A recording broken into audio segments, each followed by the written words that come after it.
আমরা পড়ব।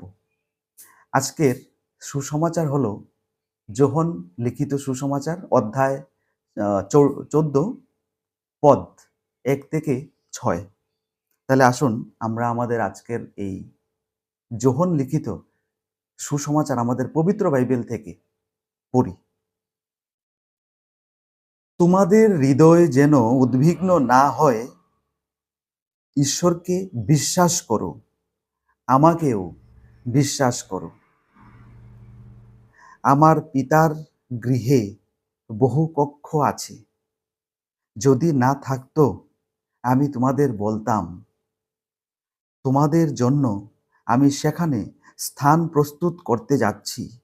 আর যখন আমি সেখানে যাই ও তোমাদের জন্য স্থানের ব্যবস্থা করি, আমি আবার ফিরে আসব এবং আমি